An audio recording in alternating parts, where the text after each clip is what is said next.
Hi there.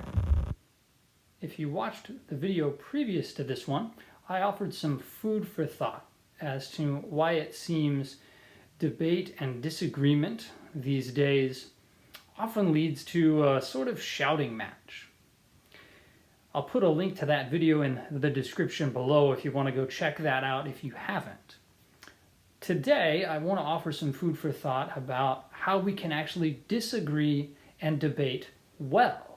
How can we avoid this pitfall where we see, like in the presidential debates or on news panel discussions, where we have all of this interruption and talking across each other and shouting the other person down?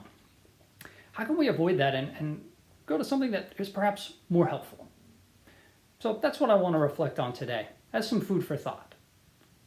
A brief recap of what I spoke about in our last video was the influence of nihilism and relativism on sort of our general culture. These hold that either reality has no meaning at all, or it has meaning, but we can't really know that meaning with any certainty. Thus, we are free to impose whatever meaning we choose on reality. So that's where we get the, well, that may be true for you, but it's not true for me. Or you do you, and I'll do me. What happens when there's a disagreement, when the meaning I impose on reality is different than the meaning you impose on reality, and they clash with each other, is that it ultimately comes down to a power struggle, because we really don't have any foundation on which we can turn to. If we really can't know meaning there, or there is no meaning there to be discovered, really the only way we can settle this is who has the most power and influence, who has the widest reach in the media, maybe even simply who shouts the loudest. There is, however, another way. There's another philosophical position known as realism. Realism holds that reality has meaning and that we can know with some degree of certainty what that meaning is. In other words, by going out and studying reality, we can get some sense of the truth that is there to be discovered, the meaning that is there to be understood. I don't simply mean here a scientific knowledge. That's one approach, and the scientific method is actually based on the assumption of realism that if I go out and observe, hypothesize, create experiments to test the hypotheses, I will get reliable knowledge.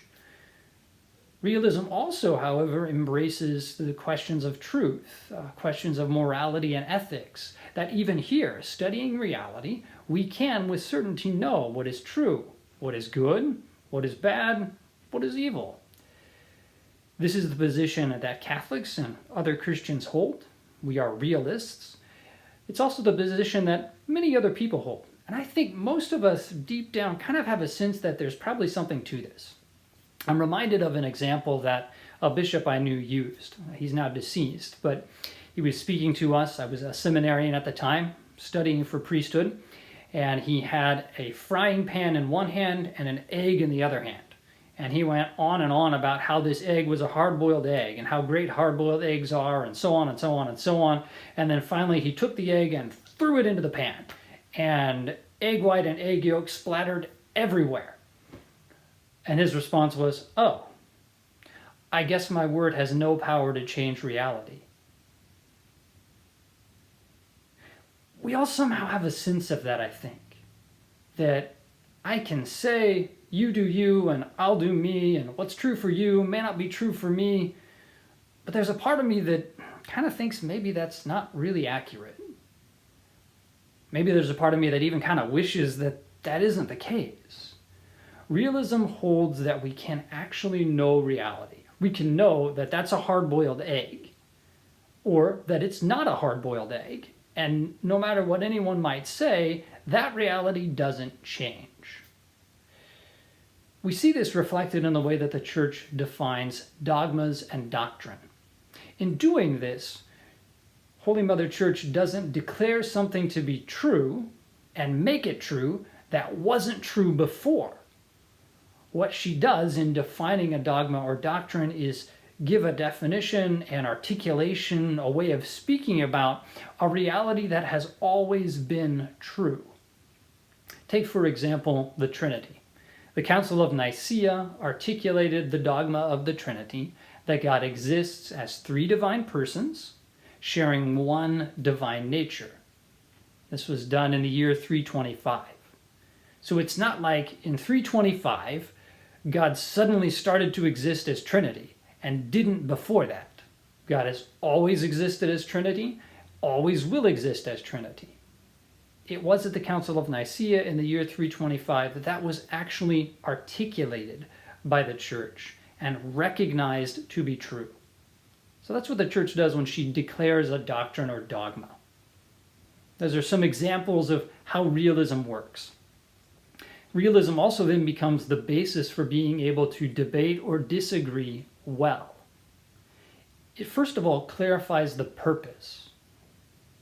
If we're taking a more relativistic approach, the purpose of a debate is essentially to win. It's to convince as many people as possible that I'm right and you're wrong. We can see how that can lead to a kind of emotional power struggle, shouting match sort of thing. If I'm a realist, I can take a different approach. I can actually say the purpose of this debate or this discussion or this disagreement is for you and I together to seek a deeper understanding of the meaning that's already there in reality for us to discover. In other words, we seek a deeper understanding of the truth. That means I don't actually have to win. I can have a deeper understanding of the truth, and you can have a deeper understanding of the truth even if we really haven't changed our minds. What can result from that is maybe you invite me to consider things from a perspective that I hadn't yet considered. Maybe I gain a deeper appreciation of why people might take a different opinion than mine. Maybe I just get a better sense of how to articulate my own position and my own understanding of the truth. Thus, it can be fruitful even if we haven't changed anybody's mind, because it's seeking to understand reality better.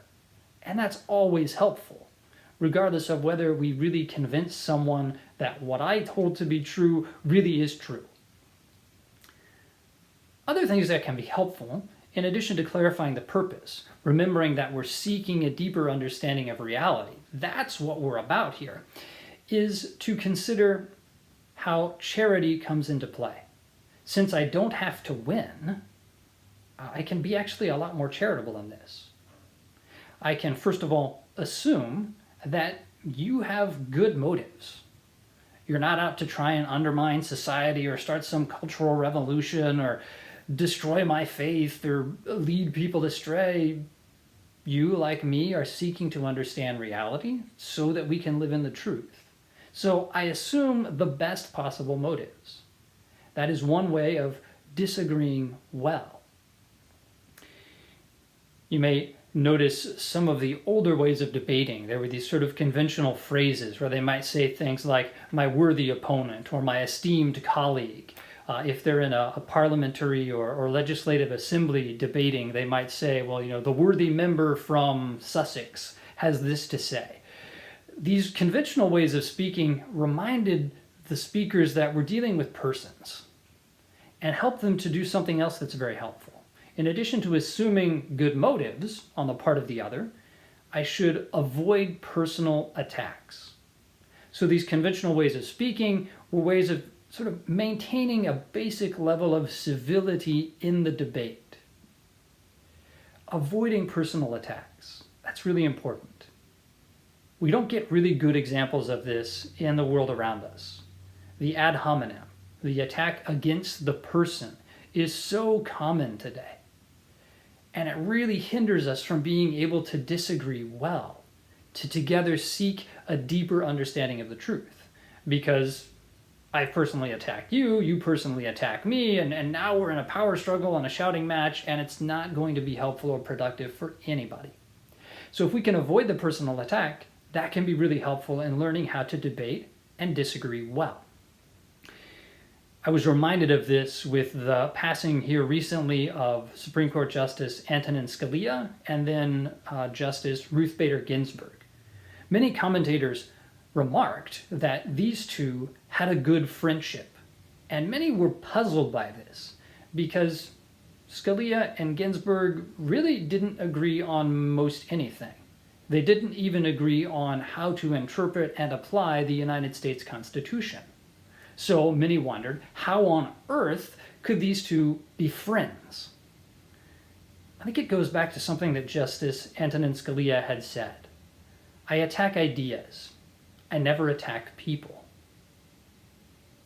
He avoided the personal attack, and this allowed him to have good friendships with people with whom he sometimes very strongly disagreed, because he focused in those disagreements on the ideas, the truth that we were seeking or the truth that we were discussing, rather than the person putting it forward. And thus he could still maintain a civil relationship with them, even a good friendship with them, while at the same time strongly disagreeing with some of their ideas. So avoiding the personal attack can be very helpful in really learning how to debate and disagree well. In addition to assuming good motives, avoiding personal attacks, striving to keep our emotions in check also is really important. Under the influence of relativism, we actually tend to use our emotions to decide on what's true and what's good. If I like something, if I have good, positive emotions or feelings about it, then I tend to think it's true or it's good. If I have bad feelings or negative feelings or dislike towards something, then I tend to think that it's bad or false. Thus, in a debate or a disagreement, my emotions are going to start getting really riled up. When I realize that there are things out there that are true simply because they're true, they're good simply because they're good, what anybody has to say about them isn't going to change that, I don't have to get emotional. I can focus on the ideas, on seeking understanding of that meaning and reality that's there to be discovered. And that allows us thus to disagree and to debate more effectively. So in addition to these things, I think finally we need to realize that since the goal is to seek a deeper understanding of reality, a deeper appreciation of the meaning that's there to be discovered, a stalemate is actually okay. It is okay if at the end of our disagreement, our discussion, our debate, you haven't really changed your mind and I haven't really changed mine. Hopefully a fruit of that, being able to disagree well, assuming good motives, avoiding personal attacks, seeking to keep our emotions in check, is that we have more deeply appreciated each other's perspective. Something that can actually be really helpful to this and can help us to disagree well is to try to understand the other person's arguments and reasons for holding the position that they hold, and actually try to articulate that as strongly as possible. What that communicates to them is that I'm listening to you, and I respect you and your ideas. You may have heard of a straw man. This is where I set up a sort of weak, flimsy caricature of the other person's position, and then I proceed to very easily just knock it down. There's a certain lack of respect for the other in that I don't really take your ideas seriously. And that hinders us in disagreeing well. It also hinders us in really seeking the meaning that's there to be discovered in reality. So, this is some food for thought. There's another way, besides a shouting match, to disagree. If we can remember that we're seeking to discover and understand more deeply the meaning that's there in reality to be discovered, if we really exercise charity, pretty much everything I've been speaking about comes down to this, then we can actually have a productive debate and disagreement. Even if no one's mind is changed, that leaves us all with a better appreciation of each other's position and maybe some further food for thought, some perspectives we had not considered before. So those are some of my food for thought on how we can disagree well. I hope you found this helpful. If you did, feel free to share it with others and subscribe to my channel if you like. Thanks for taking time to view this video, and God bless you.